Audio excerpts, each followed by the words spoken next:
Picture two executives sitting across a table from each other, both looking at the same proposed product launch and both completely certain about what they're seeing. The general counsel sees a minefield, every clause that could blow up, every regulatory exposure, every way this lands the company in court. The head of engineering sees a runway, what they could build, how fast, the elegant thing that's finally possible. And here's the part that surprises coaches. These two are reporting different facts, each one accurate to the eye that produced it. The lawyer genuinely perceives risk first because that's what their eye is trained to find. The technologist genuinely perceives possibility first for the same reason. I've watched rooms grind to a halt over exactly this, with each leader privately convinced the other is being obtuse or political. Neither one is. Their professional formation installed a perceptual system years ago, and that system runs below conscious choice. It decides what reaches their attention before they've had a single thought about it. In the last video, we read what a leader values. In this one, we go underneath that, into how they perceive the machinery that produces the facts they then defend. I'm going to give you 3 more dimensions of the imprint lens: how a leader handles the unknown, what their perceptual lens notices and misses, and how their internal clock runs. These 3 read the wiring itself. And like everything in this model, you hold them privately under the waterline as questions that sharpen how you listen. By the end, you'll be able to look at 2 people seeing different facts and know precisely why, which changes entirely what you do about it. Let me stay with that scene a moment longer because it's the most common collision I see in executive teams, and the reframe lives right inside it. 2 leaders, same situation, different facts. The legal mind's attention goes to exposure. What could go wrong? Who could be harmed? Where the liability sits? The technologist's attention goes to what can be made, the architecture, the build, the thing that doesn't exist yet, but could. What I want you to notice is that this is a perceptual difference, even though it will masquerade as a values clash or a personality clash. Each of these leaders spent 15 or 20 years in an environment that rewarded one kind of noticing and starved another. The lawyer who didn't see exposure first got burned and learned. The engineer who didn't see possibility first got passed over and learned. Those lessons hardened into a filter that now operates pre-consciously, faster than thought. So when they sit across from each other, they're each reporting honestly from inside a different perceptual system. The lawyer's caution is simply what their eyes deliver. The technologist's optimism is what their eyes deliver. Both are telling the truth about what they see. For you as the coach, this is the doorway. The moment you start hearing 2 formations that perceive differently, you can do something neither of them can do for themselves. You can name the systems, make the invisible filters visible, and help each leader understand that the other is honest and accurate, just trained on a different signal. That's the work these 3 dimensions make possible. The first of these 3 dimensions is how a formation handles the unknown. Its trained response to risk and uncertainty. And I want to be precise here, because this is where coaches most often go wrong. A leader's relationship to risk is a professional adaptation, learned and rewarded over a career. 2 people with identical temperaments will handle the unknown in completely opposite ways. if one came up through finance and the other through marketing. Watch how differently the formations actually do it. A technologist meets the unknown by decomposing it, breaking it into parts, and architecting around what they can't yet know. Finance meets it by modeling and quantifying, putting numbers on the fog until it has edges. Legal meets it by prevention, working to eliminate the exposure entirely rather than manage it. Marketing meets it by experimenting into it, running the tests to find out what's true. Operations meets it by standardizing against it, building the process that holds steady whatever comes. HR meets it by distributing it through relationships, spreading the weight across people.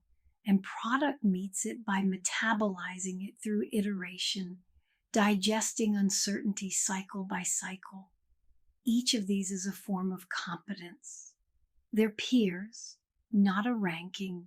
None is braver or wiser than another. When you read this dimension on a leader, you're not grading them. You're learning the native language they speak when the ground gets uncertain. And the moment you know that language, you can meet them inside it instead of asking them to abandon the very instinct that earned them their seat. Hold the question quietly. How does this person handle not knowing? Their answer tells you most of what comes next. Now I'll show you the single most useful thing you can do with the risk read, because it changes how you hear resistance for the rest of your career. A client's resistance is very often formation excellence wearing the wrong name. Picture a general counsel slowing down a launch everyone else is excited about. She's got a list, the regulatory questions, the contract gaps, the things that could go wrong. The CEO is frustrated. The product lead is rolling his eyes. And the easy story in the room is that legal is being a roadblock again, cautious to the point of cowardice. Here's what's actually happening. That caution is the exact instinct that kept this company out of court for a decade. Every disaster that didn't happen partly because of how her mind works. She is being protective, and she's good at it. What looks like obstruction is her formation operating at full strength. So the coaching move is two-part, and the order matters. First, honor what the caution has protected. Name it out loud to her and sometimes to the room. Make it legitimate before you touch it. Only then do you ask the second question. What does this instinct cost at this altitude?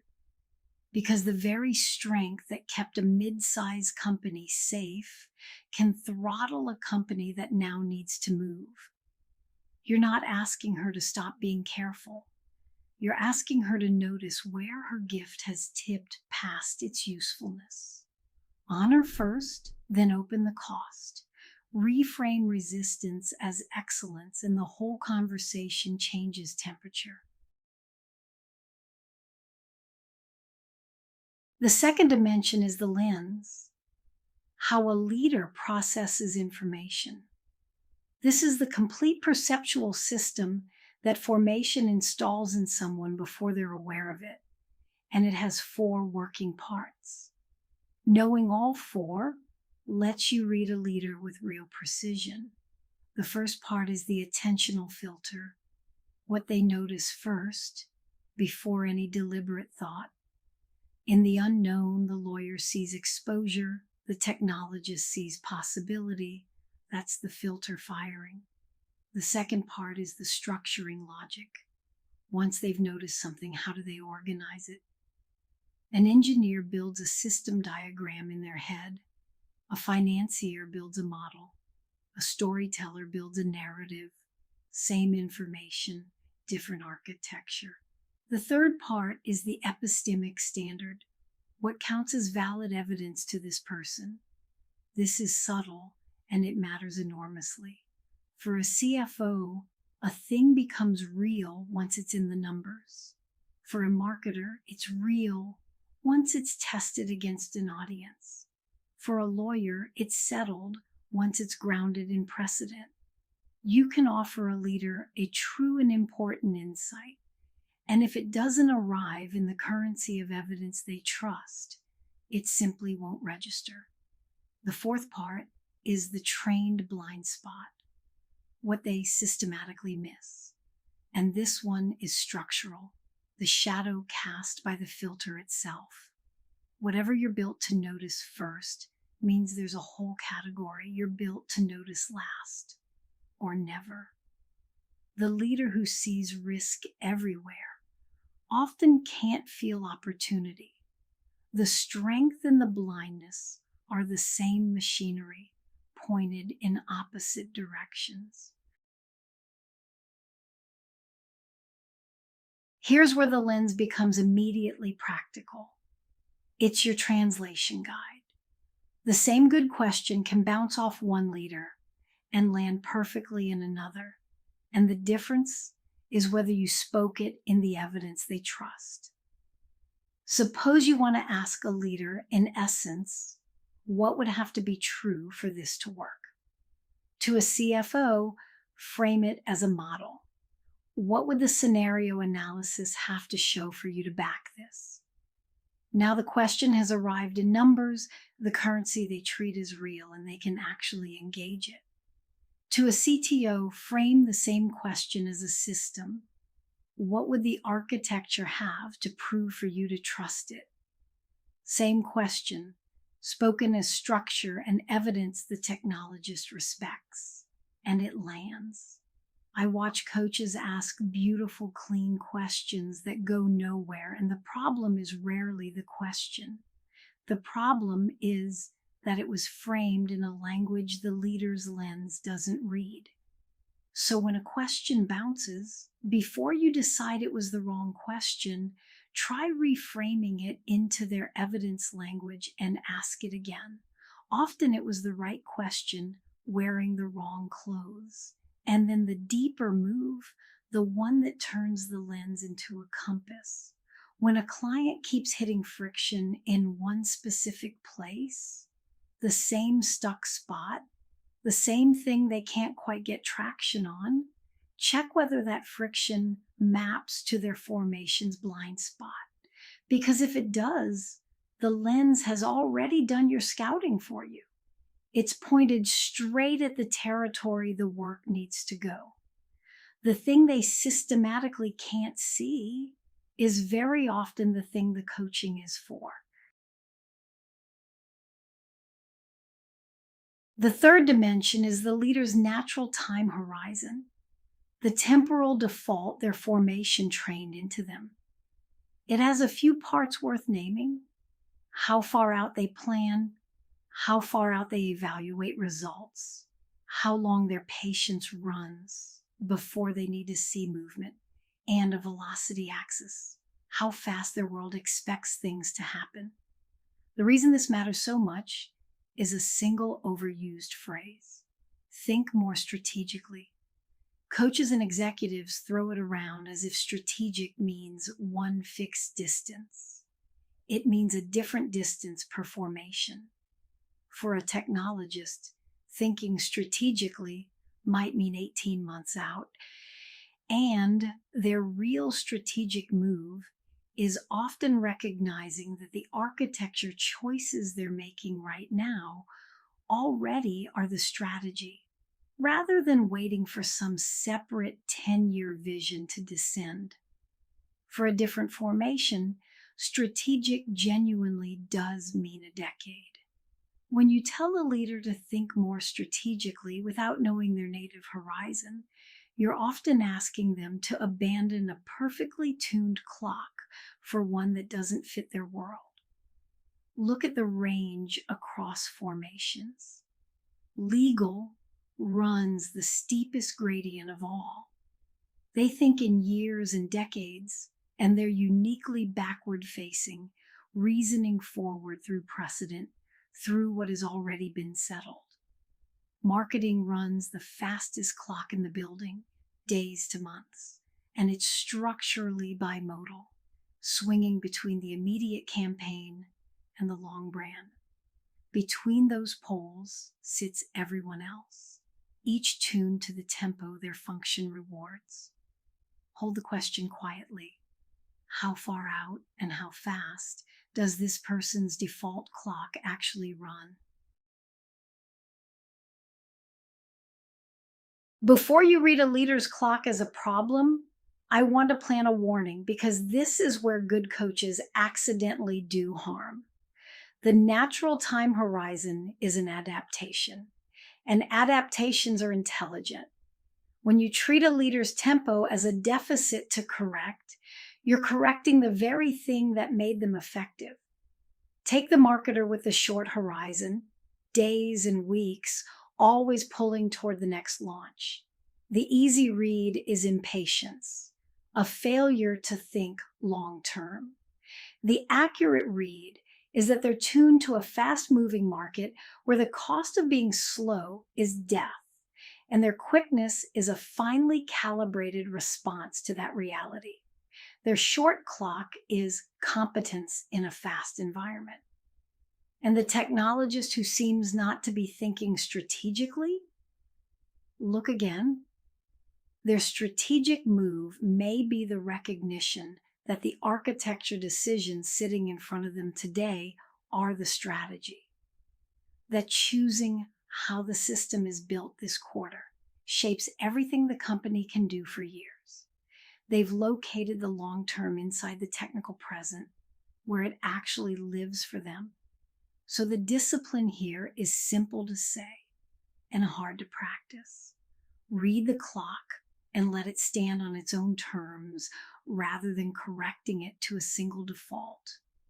Your job is to understand the tempo a leader's formation runs on, not to install your own preferred tempo over the top of it. Sometimes the work is helping a leader stretch a horizon that's gotten too short for their new altitude. That's real. But you can only do that honestly once you've first understood why their clock runs the way it does and honored that it was right for where they came from. Now do the work and do it on paper, because the writing is where the reading actually sharpens. Bring back the same leader you named in the last video, the one you already started running through the first 3 dimensions. We're adding 3 more lines to that profile. Line 1, risk and uncertainty. How does this person handle the unknown? When the ground gets uncertain, do they decompose it, model it, prevent it, experiment into it, standardize against it, distribute it, or metabolize it through iteration? Write the one that fits in a sentence. Line 2, the lens. What does their perceptual system notice first? And what does it systematically miss? Name the attentional filter and then name its shadow, the blind spot that comes with it. Push yourself on the second half, because the blind spot is the part you'll be tempted to skip, and it's the part that points at the work. Line 3, the clock. How far out and how fast is their default horizon? Are they steep and backward-facing like legal, fast and bimodal like marketing, or somewhere between? Write the distance and the velocity. When those 3 lines are down, sit back and look at what you've got. You've now run 6 of the 7 dimensions on one real person. 3 reading what they value, 3 reading how they perceive. Notice which ones came instantly and which ones you had to reach for. The ones you had to reach for are exactly where your listening is about to get sharper. Hold this 6-line portrait. In the next video, we add the 7th dimension, the one that ties the whole model together.